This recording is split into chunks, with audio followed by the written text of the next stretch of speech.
What's up? Hello there. Welcome to another Overwatch League topic discussion video. I know it's been a while since I put one of these ones out. Life's been catching up to me. I've not had the most amount of time to be putting videos out, but I'm going to try and get a few more out this week and maybe a stream every now and again. But yeah, what's going on with the meta right now? Pretty much I just wanted to talk about a little bit about what my understanding of the previous meta was, because there were a couple comments that wanted me to explain a little bit further what my understanding of the meta was, and just explain why, for instance, I put Dallas Fuel in 4th place, even though they didn't even make the semi-finals, didn't even make the quarterfinals, really. Yeah, there were a couple of people who just wanted to get a little bit more insight on what my thoughts and opinions on the meta was. But also, I just want to give a little bit of my own insight on what I think the meta might be going forwards. What with all the patch notes that have come out, incredibly game-changing nerfs and buffs, but also with the hero pools that were just announced. I actually had this video recorded. Fun fact, I actually had this video completely finished recorded, even set to upload. I had this video. And then hours before, literally I think 1 hour before I had a video set to upload about what my thoughts on the meta was going forwards and all that, the hero pool got released. And honestly, I'm sick of it. I've had enough Overwatch League. Why'd you have to do that to me? Now I've got to record a whole new video.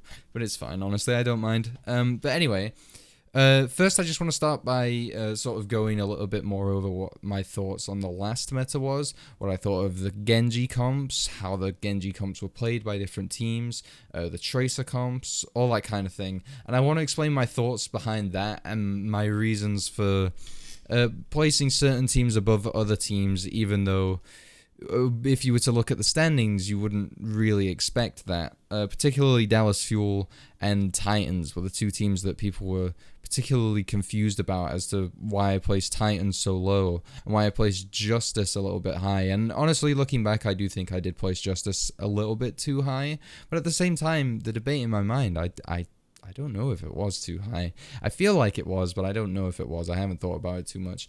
And Dallas, I think, is still the proper placement. I still think Dallas should be in 4th place. But I don't think I explained well enough why I thought that. But anyway, let's get into it. So let's talk about the Genji comp, and just how that was played, and how I think and why I think, sorry, that was the more optimal of the the comps at the time during the Summer Showdown. Essentially, the Genji comp had two styles. It was the same comp, it just had two styles. So you'd play Orisa, Sigma, Genji, and then you'd play a hit scan, preferably Widowmaker, but there was a lot of Ashe as well, and quite a lot of McCree as well, a surprising amount of McCree.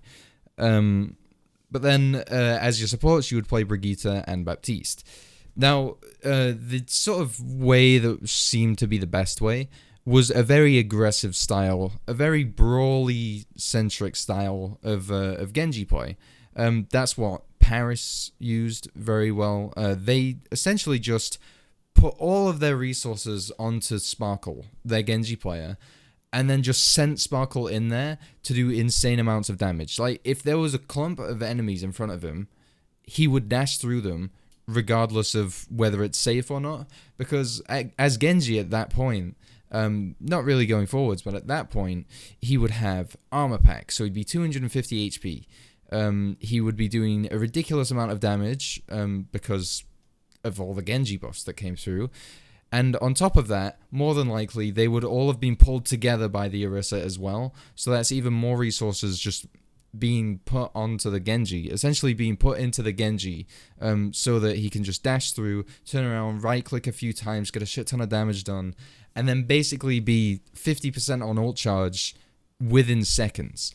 Good Genjis playing this style, particularly Sparkle and Eileen are the two that I'm going to be using as my examples of this style, the aggressive Genji style, everyone put your resources into the one Genji so he can carry style. Eileen and Sparkle were so good at it because they were literally charging blades every fight.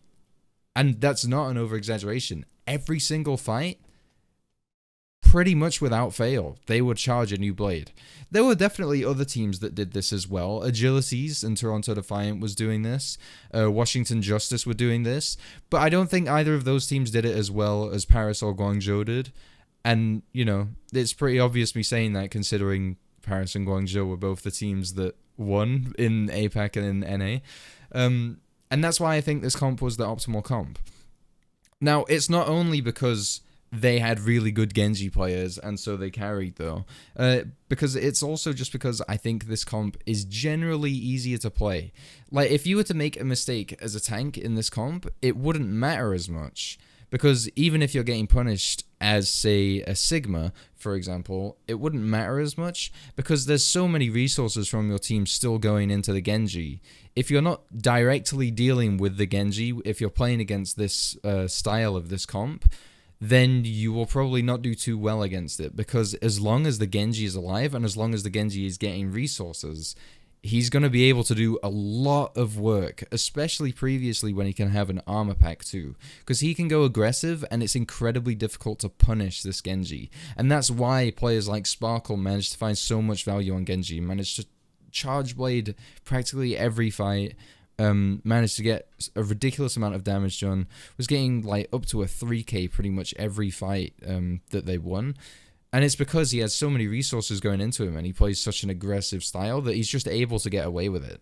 And it's why teams like Shanghai, who played a little bit more of a passive Genji, didn't get as much value from it, because when you're playing extremely passive as a Genji, you're not really getting maximum value out of your hero, and so you're not, well, that's just it, you're not getting maximum value. And so other teams like Guangzhou that are getting maximum value from their Genji are going to end up rolling over you. And that's why I think this style was just so good. There were some other styles of Genji, though. Of these Genji comps, though. Particularly, I want to go into the one that was being used by Philadelphia Fusion. Because weirdly enough, I think going forwards with all of the changes that have come through in terms of the patch notes, I actually think this version I think it's the exact same comp. But this sort of version of playing it is probably going to be more optimal going forwards because of the Brig nerfs. And it's essentially what they did was they played the exact same team comp. They played Orisa, Sigma, Genji with a hit scan. It's pretty vital to play Ashe in this one, though. And then they played Brig and Baptiste. Sorry, I didn't really go over why you play the other ones. So Orisa is there because Orisa is practically unkillable. Even if the enemy team was to run just a full-on brawl comp and run at you, the Orisa is essentially unkillable because she has Fortify on a 10-second cooldown, 8-second cooldown?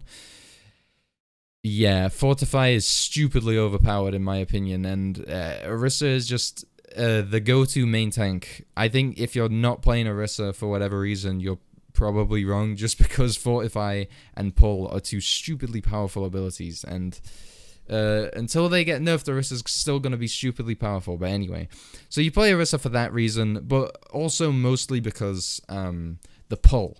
So when you pull people together, obviously that's just a free dash for Genji to do 50 damage to up to 6 people at the same time. And then when he does that, his ult charge is going to just skyrocket. So the pull is vital to this comp, especially when blading too. Especially when blading, because the pull can just pull like 2-3 squishies together. Imagine the pull pulls a Baptiste, Brigitte, and a Ashe together. That's 120 damage from one slash onto 3 people. That's how vital the pull is to this comp. So yeah, you need Orisa for that reason. Sigma is not so much for the Genji, but it's more so just for neutral play to be able to watch flanks. Just because Sigma is... it's doable with the other off tanks, but Sigma is the easiest to sort of 1v1 enemy DPS with, and he's also the easiest to take space with. He has so much survivability with his shift, and he has the stun with his rock. He has a stupid amount of damage output. And obviously, a 900 HP barrier is extremely helpful in any situation. So Sigma is just able to sort of watch flanks on his own and is able to shut down DPS pretty much single-handedly just because Sigma is such a powerful hero. Genji, for obvious reasons, he's the carry. Genji's stupidly powerful right now, extremely overtuned. You should just always be running this hero. Widowmaker is usually just, it's Widowmaker. She's sort of the supporting DPS to the Genji. She's mostly there to control sightlines and make it so that they make Genji's job a little bit easier, so he doesn't have to worry about say the enemy Genji. The Widowmaker can headshot him and kill him, or even just body shot him and make sure the enemy Genji's in check, so that your Genji can push towards and do a lot more damage output and basically win the Genji battle. Always try to be on top. That's why teams that have really good Widowmakers, while they were playing Genji, were a little bit more successful. Particularly Paris, obviously, because Exi was just able to give so much space and control all the sightlines. Although McCree is also sometimes played. McCree is good versus the Tracer comp especially, but also just in general, McCree is a very good hero for the more enclosed maps. He can do a lot of damage very quickly, a lot of really good supporting damage. And if you think about it, if a McCree lands 2 shots and then a Genji dashes through whoever he just landed 2 shots on, that's essentially a dead target right there. So yeah, McCree is also very good, and Ashe is incredibly good for the Dynamite to just have constant output of damage going in. And Ashe is just an insanely good hero right now. Bob is just a great ultimate to have, is amazing to take space. The damage output, just general basic damage output, is very high. Like I just said about McCree landing 2 shots, you could do essentially the same thing, but with Ashe landing 1 shot and then the Genji dashing through. It's essentially a dead target right now. Not completely, but it is essentially a dead target right there. That will force out a lot of resources from the enemy healers. And then, obviously, on top of that, the Dynamite is incredibly good. That also works insanely well with pulls. If you pull 6 people together, then throw a Dynamite on top and Dynamite on top of that pull, that's 6 people in the enemy team that are on fire and can't do anything about it. It's incredibly powerful. And then, yeah, Brig, for the armor packs, obviously a 250 HP Genji is going to be ridiculous. And then, as ever, Rally is an incredibly powerful ultimate. And yeah, Brig is just very powerful. Not as powerful now as she was previously because of the patch notes and the nerfs. But still very powerful hero. And then Baptiste, because Baptiste is just insane. Baptiste with double shield, there is literally no way the Orisa can die. If the Orisa dies first when you're running double shield and a Baptiste, the Orisa is doing something incredibly wrong, because Baptiste's healing output is crazy. He's got an ultimate on a 30-second cooldown with the Immortality Field. The window is always great, whether it's for the Baptiste healing output or the Baptiste just literally wants to throw it down in front of him and get 3 kills for free. It can happen. Violet, I'm looking at you. Incredible Baptiste. Yeah, Baptiste is just a very powerful hero and works extremely well with double shield. So that's why you'd run the Baptiste. As far as ult combos go, you don't really combine ults all that much. A lot of teams were combining Sigma's ult with Genji Blade. I don't really know why teams were doing that. I don't think it works incredibly well. Unless you throw out the blade as they get slammed down, so the huge chunk of damage comes out and the blade is then there to follow up on that huge chunk of damage, then I think it works. But I saw a lot of teams lifting up the players, and then the Genji would dash into the players that were up there and slash on them, and then they'd slam down, which is fine, but then the Genji's kind of just caught in the middle of no man's land. It's super weird. I don't know why teams were doing that, but a lot of teams were doing that, including Paris, actually. So that's a combo a lot of people did. I think the go-to combo for this one, though, was Blade and Bongo. It's essentially a Nano Blade, but you don't have to run Ana, which is huge. I believe Bongo still does the same damage amplification as Nano does. So you are essentially getting a Nano Blade, and then mix that with the pull from the Orisa as well. It's essentially a Nano Blade. You slash and dash. If they pull 4 squishies, that's 4 kills instantly. It's very powerful. Very, very powerful ult combo. As far as other ults go, you don't really combine them. You just use them when it's a good opportunity to. Like I said, the window, you just kind of use it when it's a really good opportunity to use it. Whether it's for healing output or you want your Orisa to do more damage. If you're controlling a corner, you want to control space. You want them to back off, so you use the window and make them have to respect it and take space that way. Window is an incredibly versatile ultimate. But yeah, essentially that's how the comp works. You put all of your resources into the Genji, you combine as much as you can with what the Genji is able to do, and you just pump damage out non-stop. That is essentially how you play this comp. The second style of playing this comp, though, the one that I am much more interested in, personally, is the way that Shanghai was sort of attempting to play, but didn't play it very well. But the way that Philly were playing extremely well, and that's the comp where you just sort of you run mostly Ashe, and you don't really put your Genji going forwards as the main damage output. Like I said before, Genji is the sort of carry in the other style, and then the hit scan DPS is sort of there as a supporting DPS to help the Genji do his job. This way around, it's more of the Genji sort of sits back and does supporting damage, and the hit scan is the one that is not really the carry, but is really the one doing the main damage output. And it's why I said Ashe is sort of vital. It's because Ashe's dynamite is generally what's used. So the main thing with this comp is your Genji plays a little bit, not passive, but a little bit more defensively. Still very aggressive, but a little bit, like, noticeably more defensively. And generally only goes in when opportunities are made for him, instead of just going aggressive and constantly making his own opportunities. In this comp, the Genji sort of waits for Orisa pulls to come out to do dashes, and waits for, say, a big dynamite to come out, and then he follows up on the dynamite. He does the follow-up damage instead of the initial damage, which is the main difference between these two comps. And going forwards, I think this style of this Genji comp might actually be sort of the next meta, because I don't see the meta changing too much. I don't think the patch notes are enough to change the meta so unbelievably drastically that we're seeing like completely different tanks being played or seeing completely different supports being played. The DPS meta will definitely stay the same, though Genji especially will not be able to go as aggressive because of the nerfs to Brig. However, I think Brig is still such a great character with Rally and with the Inspire healing, and is still able to give the armor packs to people to heal them up. I think Brig is still just going to be very powerful, and I can't see any other healer taking her place. And I definitely can't see any other healer taking Baptiste's place. And I definitely can't see any tanks taking the tank's place. So I think as long as there's no hero bans, in the no hero ban meta, as far as no hero ban meta is confirmed, I honestly think it's essentially going to be the same meta, except instead of the incredibly aggressive Genji style of play, which we saw Paris using, I think the meta going forwards will more so be based around the sort of Philadelphia Fusion's take on it, the more defensive Genji style, who only goes in when opportunities are made for him, because obviously without an armor pack he doesn't have the 250 HP. It's much easier for the Genji to die, and that forces him to play a little bit more passively and only go in when opportunities are very much made for him by the rest of the team. Going forward, I really think that meta is going to be that comp, and that style of playing that comp is going to be probably what will be played by most teams. If I had to assume what most teams will be practicing running, it would be that.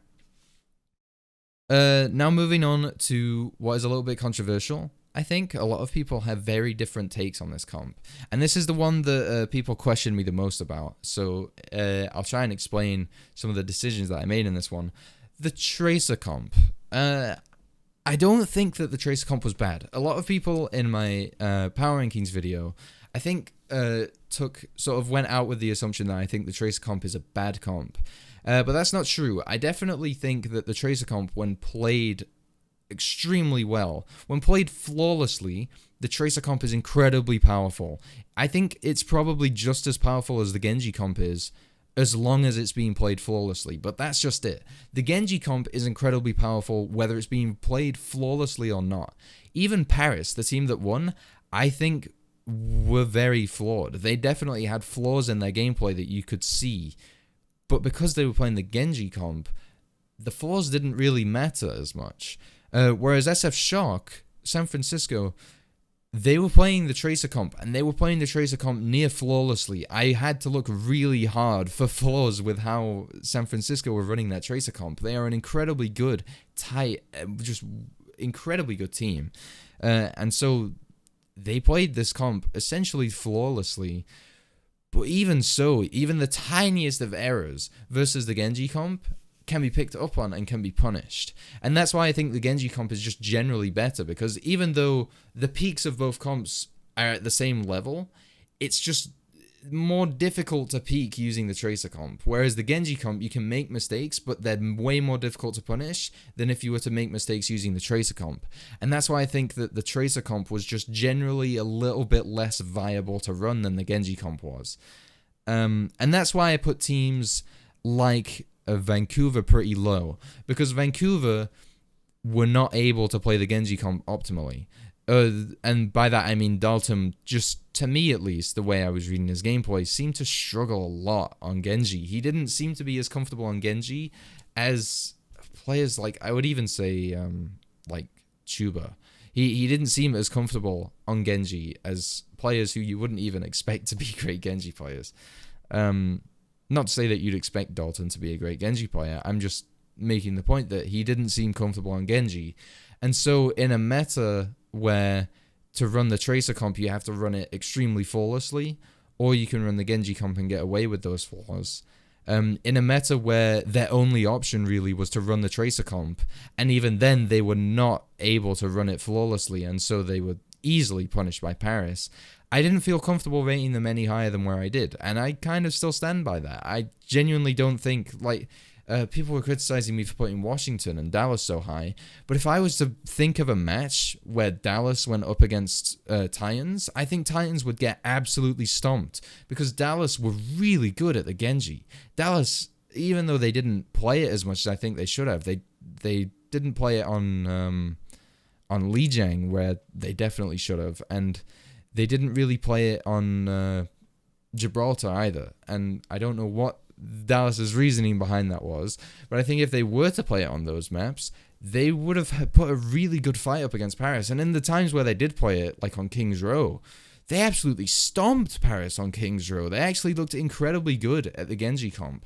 And so for that reason, I think if Dallas were to go up against a team like Vancouver right now, Vancouver would get absolutely shit on, because Dallas are able to play the Genji comp and Vancouver aren't. And Vancouver can only play a Tracer comp that can be relatively easily punished if it's not played flawlessly. And I think Dallas, while playing the Genji comp, would have been able to pick up on those flaws, that on those errors that Vancouver make. And so Vancouver would have probably pretty convincingly lost to Dallas, I think. And that's why I put Dallas in 4th place, because I genuinely can't think of many teams that would have been able to beat Dallas's Genji comp. Even Toronto, they had a pretty good Genji comp, I think. They actually did look pretty good, but at the same time, they were not flawless. They actually made quite a few errors, even in the Genji comp. Like I mentioned in the power rankings themselves, Agilities would use Blade pretty much randomly, even in times where any player would know it's not a good time to use Blade. Agilities would kind of just throw it out there. And then in the next fight, even though they win that fight, the next fight, they'd be punished for that. Whereas Dallas never really did that. I didn't really see many times where Doha just used Blade for no reason. They actually seemed extremely well coordinated on the Genji comp, and so for that reason I put Dallas so high. But yeah, that's essentially my thoughts on it. I don't think the Tracer comp is bad. I just think you have to play it extremely flawlessly for it to reach the same peak as the Genji comp does. And there's only really one team that I think were able to play it flawlessly, but even they lost. Yeah, the Tracer comp, where I don't think it's bad, I still think it's a really good comp. It's just more difficult to play, and so that's why generally in my power rankings I've rated teams that were comfortable on the Genji comp higher than the teams that sort of were forced to play the Tracer comp because they don't have a player who's as comfortable on Genji. But yeah, that sums that one up. That sums up the Tracer comp. There's a couple more comps as well. There were a lot more variants. There was a Torb comp that was run a couple times, and there was a Mei comp, but honestly I don't think those comps were played enough for me to talk about in depth. The Mei comp seemed like a really good defensive comp, especially to counter a Genji. On King's Row it seemed to work really well, and on Hanamura Defense, Shock used that comp incredibly well. So yeah, the Mei comp was really good for being able to shut down the Genji in a defensive setting on close quarters maps, but other than that I don't think the Mei comp was incredibly viable compared to the Tracer or the Genji comps. So I'm not really going to talk about many of the other comps that were played last week in the Summer Showdown. The three that I mentioned, or the two that I mentioned, one of them having the two different main styles, were the main ones that I saw played. And I think at the time, obviously, the super aggressive, all-out Genji carry comp was the best one last week. Going forwards, though, there's been a lot of changes to the in the game from the patch notes, and also a new hero pool as well. So going forwards, I've tried to brainstorm a little bit about what I think. What the fuck? My mic just actually broke. My mic just actually, it just fell forwards like that. The fuck? It's never done that. I don't think I even touched it. It just fell. Weird. Anyway, I've tried to brainstorm some comps that I think might be viable going forwards, and there's definitely some that are probably just Papaya comps that my mind came up with for absolutely no reason. But there's a couple that I think might actually be useful, especially for some teams going forward. So one comp that I thought of that is just potentially a complete Papaya comp, but at the same time I think might actually be able to work, is a Brawl comp with Lucio. Essentially, you think of a Brawl comp, you think Baptiste, you think Lucio, Genji. Now, obviously, because he has so much damage output, why wouldn't you run Genji in the Brawl comp? Probably Ashe or McCree is what you'd run in a Brawl. But then I think with this Brawl comp, you'd run double shield. So essentially, it's the comp that we have now, except without Brigitte, we have a Lucio. And instead of being played like a normal spam comp and then you send your Genji forwards to Brawl, it's played as the entire comp is built around brawling. And you essentially play Orisa like a Reinhardt. And this sounds stupid. Trust me, I know this sounds very Papaya what I'm saying right now. But if you go back to before Genji saw a lot of buffs, Florida, in the May Melee finals actually, Florida played this sort of style incredibly well, where they sort of put Fate on Orisa and then made him play so aggressively that he was essentially playing a Brawl Orisa. And the reason why that works so well, I sort of briefly touched upon it earlier, but the reason why that works so well is because Orisa has Fortify, and Fortify is insanely powerful. Yeah, obviously Rein has the hammer swing, you can hit multiple targets at once, and that's what makes Rein so good for Brawl. But Orisa, with the Fortify, even in a Brawl environment, is practically unkillable.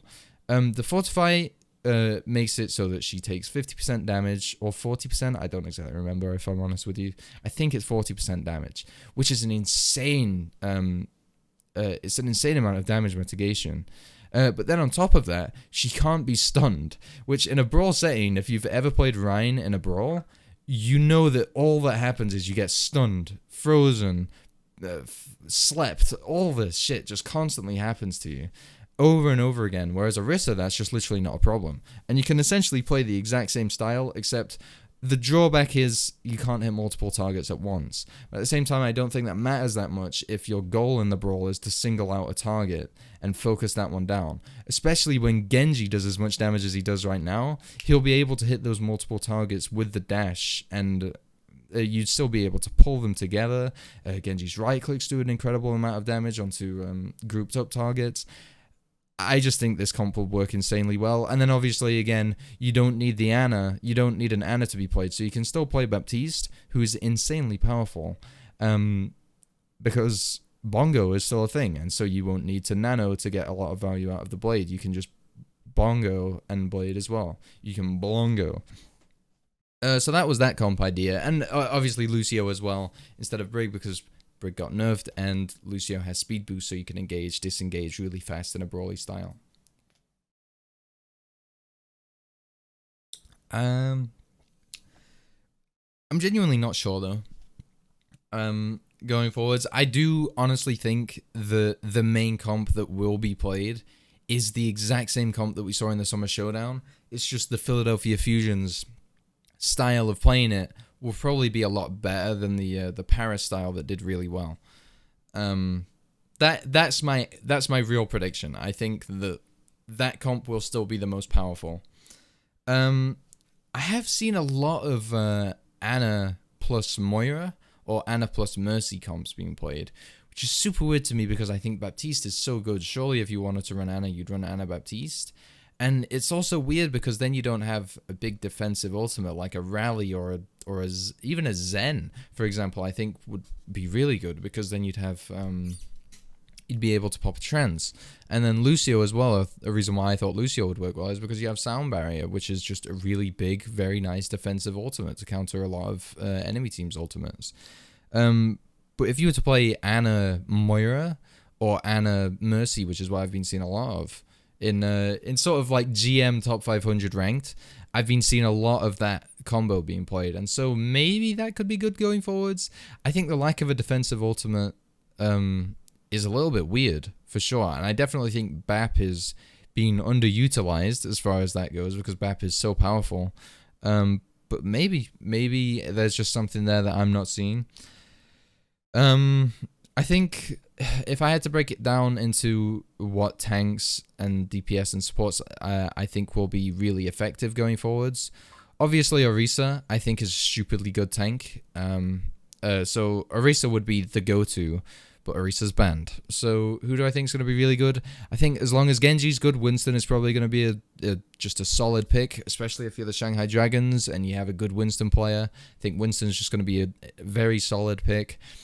Rein, as far as main tanks go, Reinhardt I don't think is that good. I think Reinhardt is in a really bad position right now. Those steadfast nerfs just fucking buried Reinhardt in a grave. Like, Rein is just not that great right now.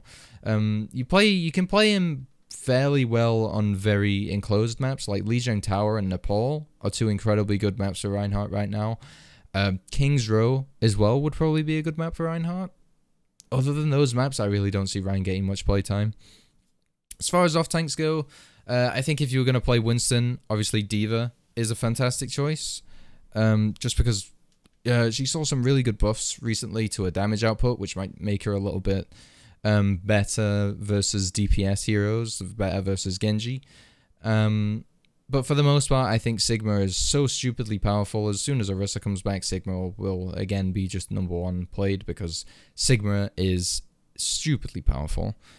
But yeah, while Orisa's banned, probably quite a bit of D.Va will be played. If Winston is played, then D.Va will probably also be played.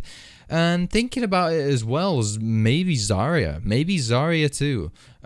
Just because bubbles onto a Genji and onto a Winston are actually insanely useful recently. Even with the D.Va buffs, I don't know if it's going to be enough to make Zarya not more useful, to like sort of knock Zarya down a peg, because there's a reason Zarya has been run with Winston lately, and it's because Zarya is actually really powerful with a Winston. That bubble does a lot, and the ultimate does a lot, and just Zarya seems like a really good hero for the damage output.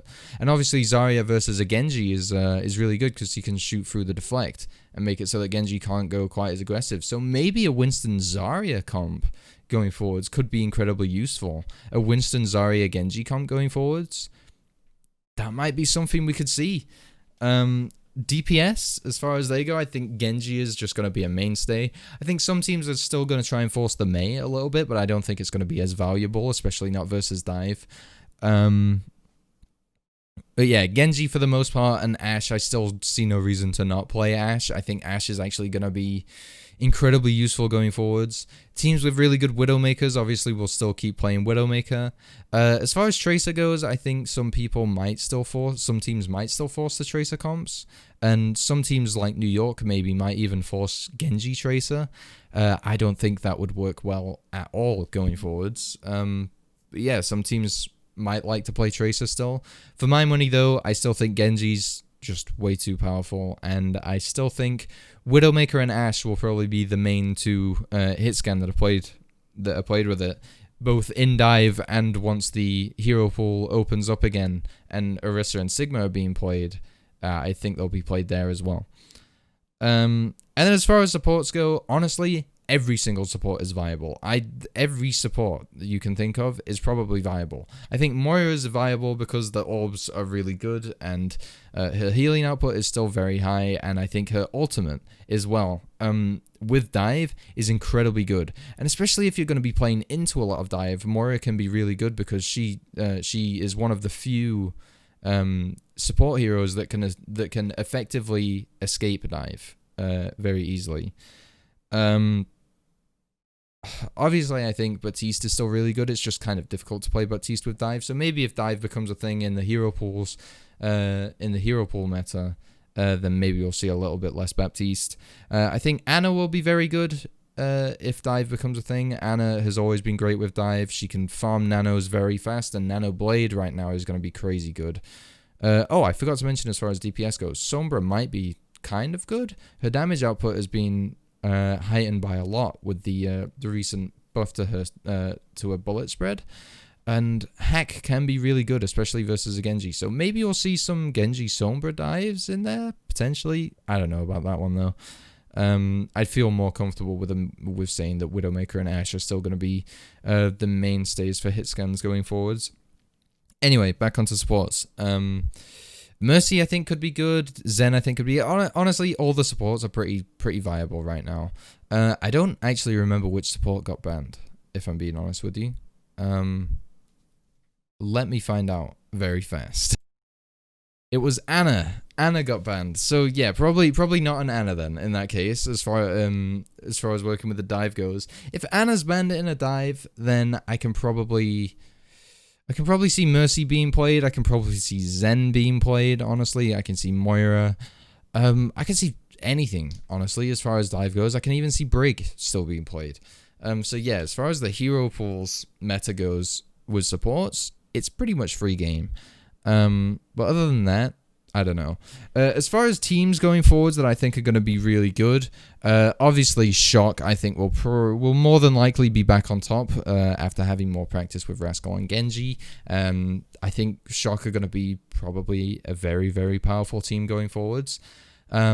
Fusion as well is another team that I would look at for NA region because like I said, I think the way they were playing the Genji comp is probably going to be the main way to play it going forwards, and so they're going to be probably a very powerful team. I think they're going to be really good.